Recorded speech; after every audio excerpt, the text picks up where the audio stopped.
So, very good morning, guys. We're just heading out in the woods in West Sussex this morning. We're just trying to get a little bit of footage using the XT3 and the video capabilities of this camera. I've done a few YouTube videos, as you know, but I'm just trying to get a little bit more down to the specifics of getting the frame rates and the shutter speeds and the exposure right on this camera. Also had a bit of an issue with the panning aspects of this camera, so just going to have a little play this morning and just see if we can take advantage of this beautiful scenery around here.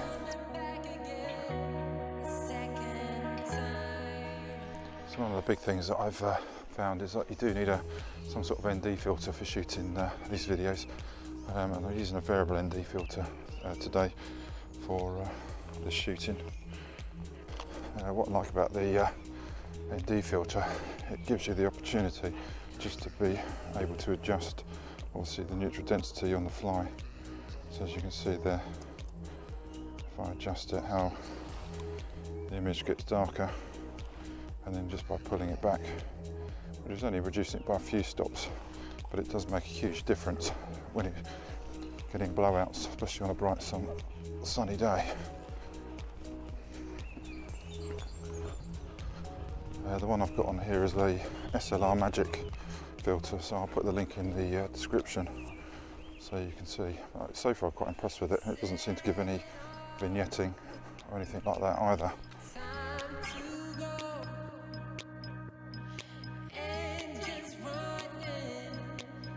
This is recording on FLog at 59.94. I've got the shutter speed set at double that. Just doing a slow pan round. This is obviously on a gimbal. So what I'm going to do now is just set this up to be at 29.97p, and I'm going to adjust the shutter speed down to 60 now. And just as a comparison, we're just going to run through the same pan again. Dog's found a stick, so he's happy. So just to see what the comparison's like. I think it's always quite good when you're using trees because it's got a bit of definition or a bit more detail in it to find out what's going on. So this last one, I've had a bit of an issue with this on there. I've tried changing the frame rate on the monitor as well, but this is set at 23.98, again FLog, and set at 50 on the shutter speed. But even if I try and keep it really smooth, I seem to get micro, or not even jitters I suppose, just the frame rate just doesn't look smooth. So which is why I think I'm going to start using 30, 60 and 120 for filming, certainly for YouTube and that sort of stuff. So we'll go up now and see what we can find up in the woods here.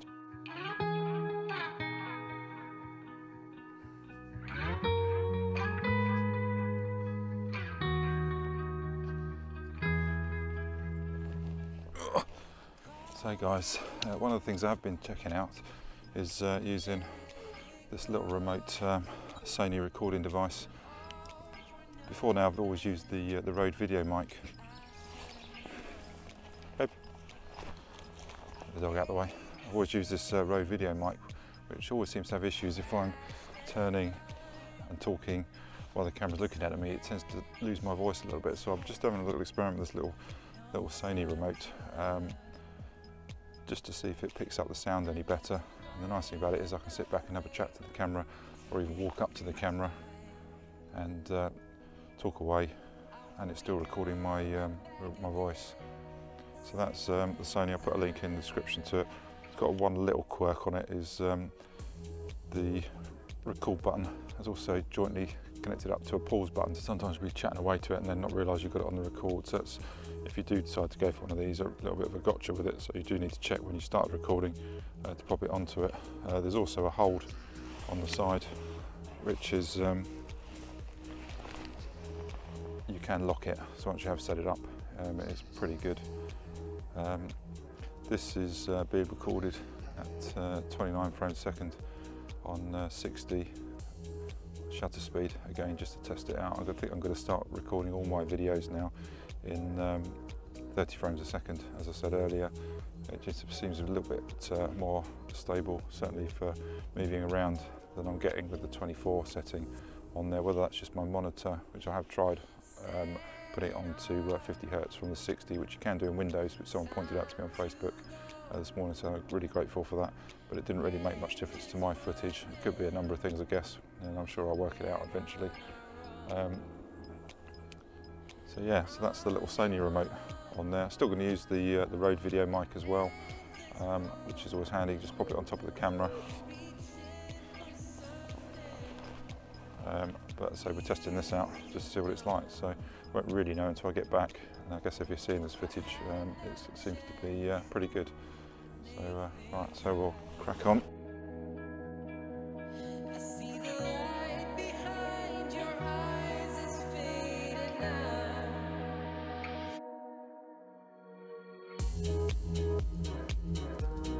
This is set up for the 59.94 slow pan through the woods.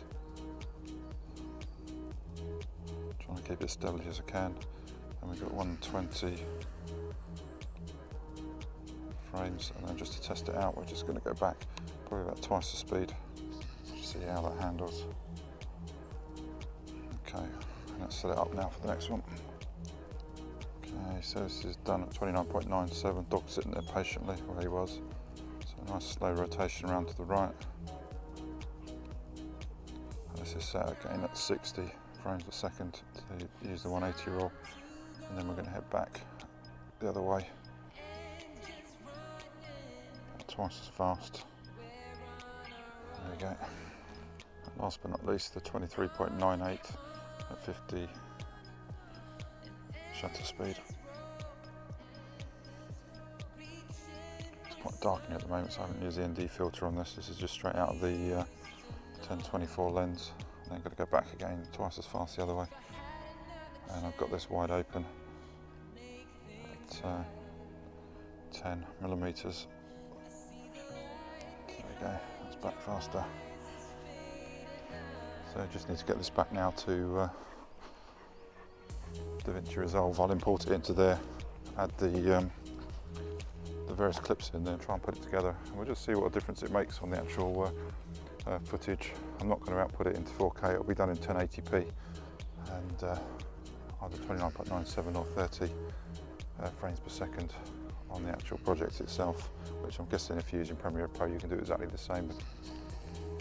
So, that's a quick test of the Fuji XT3's video on there. I've had a few issues with it. I've pretty much been run and gun with the footage up until now, but I just wanted to try and get a little bit more technical with it, try and get the right settings, just try and improve the footage on there. So you've seen throughout the video the settings. I'm going to try and keep to 30 frames a second now, and use the shutter speed of 60 just for my general filming for YouTube, and just see what that comes out like. I'll put a link in the description below for all the kit, the Sony recorder, the SLR Magic ND filter. Obviously you can't see most of it, but that's pretty much what it looks like. It's really good because it's got a very small lever on there which allows you to adjust it. I've got the 82mm one, so I've got an extension ring on there for the 1024, so I can use it all the way down through the lenses that I use. So it's not just one ND filter for one lens. It's big enough obviously to go down through my stock lens, and also my 55-200 if I so desire to use it for that one. And as I said, it's got a little lever there. You can adjust it on the fly because sometimes it does get too bright.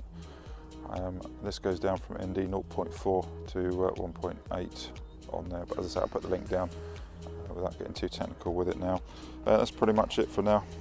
I'm going to head off with Kobe now into the woods. We've got a little bit of sun breaking through as well now, so just see if we can get a photo while we're up here as well. Just found a little composition up through the woods here. We've had quite a bit of rain down here with Storm Freya the last few days, so there's quite a lot of puddles around. So I've just tried to get the turn the camera on. You can see that. the reflection of the water and the trees sort of running up the path here. The settings that I've used on this, got a shutter speed of 15 seconds. I put it at 5.6. I'm just focused on the water slightly ahead of me here. It's got it set at ISO 160 as well. Set it up on my tripod, try and get the leading lines up through the woods there.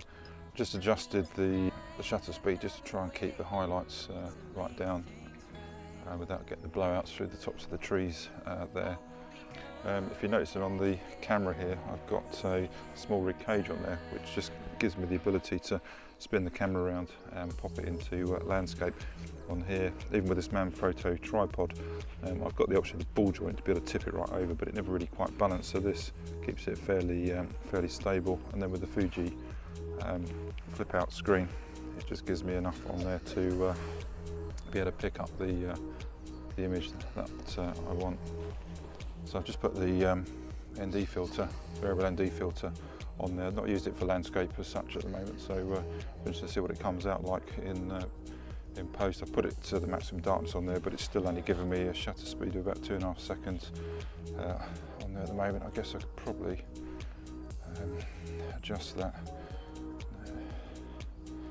So even at F8, 4 seconds. So if I try it at F8, and then maybe what I'll try and do is, it's giving me 5 seconds at the moment, and maybe I'll cause a bit of water movement in the shot, just see if we can get a bit of a ripple, but I think it's distracting from the main image at the moment because it's the reflections in the water that are actually making that scene work quite nicely on there. But it's all about experimenting. Sometimes you try these things and it's not until you get back and have a play around you can learn from it and go from there. So it's a bit of fun. We're going to head back now. I said I was trying to get photos, but the weather's not that great and it's due to absolutely chuck it down with rain a little bit later, so we're going to pack up and head back. So thanks for watching this video. I hope you found it useful. Like a lot of these things, you just got to get out and shoot, experiment with the camera to I think find out various bits and pieces with it. And certainly with the filming, it's a bit of a new thing for me, although I've done a few YouTube videos, but actually understanding the technology and the right settings to get the best out of it is new for me, which is why I've sort of come up and tried to make a little bit of a video on it. So once again, thanks for watching guys, and we'll see you next time.